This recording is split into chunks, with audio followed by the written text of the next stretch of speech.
We really have to pay attention to the signs that are going on. We have to pay attention to the geographics, the demographics of what is taking place in this country right now. So this story is by Tanasia Kinney at Atlantic Black Star, and it says after doing some digging into the locations of Wisconsin's predominantly black neighborhoods, a teenage researcher discovered a disturbing trend among African American communities in the Badger State.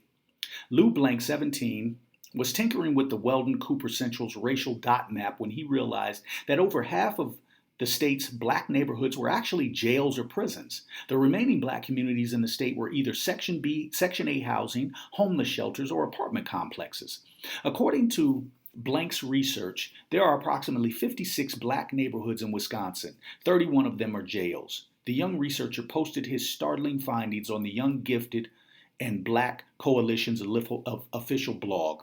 Using the racial dot map, Blank identified predominantly black communities, which were defined as a certain area where the majority of residents are African American. For instance, the map shows that the city of Chippewa Falls, Wisconsin, has a predominantly white population. However, the city's sole black neighborhood is the Chippewa Valley Correctional Institution. Surprisingly, there are 14 other cities like this where the only black neighborhood is a correctional facility. Unbelievable. The case the case is similar for Fox Lake, Wisconsin, another white town whose recorded black population is roughly 15%. The city lies adjacent to a majority black jail, though so it can be inferred where much of its black population comes from.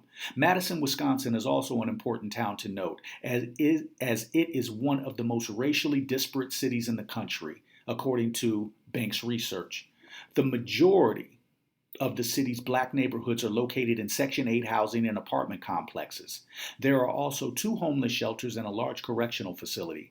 Perhaps one of the worst effects of the racial poverty disparities in Madison can be found in the Madison jails, Blank wrote in a blog post back in February. Of about 800 people in Madison's jails, a whopping 450% of the inmates are black. Even worse, 350 of the 400 black inmates were arrested for crimes of poverty.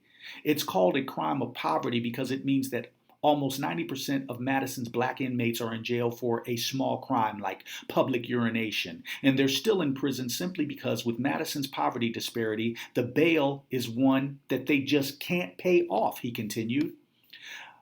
Blank also pointed out the geographical isolation of Milwaukee's black residents. The city has since become known as one of the most segregated urban areas in America. The northern side of the city is concentrated with black residents and is the sole predominantly black neighborhood in the state that is not a prison or mostly low-income housing. It does, however, have 3 correctional facilities and 2 jails, one of which is located in a majority white neighborhood. According to NPR, a 2013 report by the University of Wisconsin-Milwaukee found that the state had the highest incarceration rate of black men in the country. In fact, about 1 in 8 African American men of working age were confined in state prisons or jails. The city of Milwaukee made headlines recently after civil unrest erupted following the shooting of a black man by police. According to the Atlanta Black Star, an unarmed African American officer shot and killed 23-year-old Seville K. Smith as he tried to flee a traffic stop Saturday. Smith was reportedly armed and refused to drop his weapon. Violence ensued following the fatal shooting as several businesses in the Sherman Park neighborhood were torched, cars overturned, and gunshots rang out. The National Guard was even called in to restore peace to the area, ABS reports.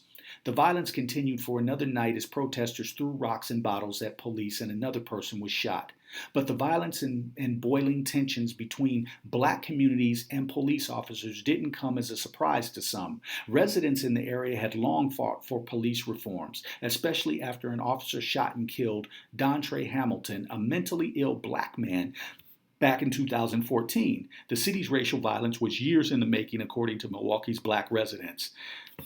That isn't just, oh my gosh, all of a sudden this happened, said Charlene Moore, 39, who lives in the predominantly black neighborhood of Sherman Park.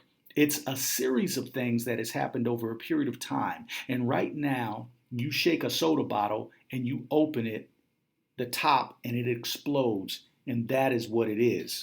Similar unrest followed the death of Hamilton and the court's decision to not press charges against the officer who shot him.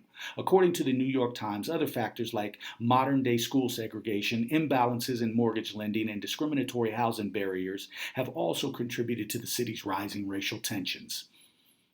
My name is Yurima Karama with Your Black World News.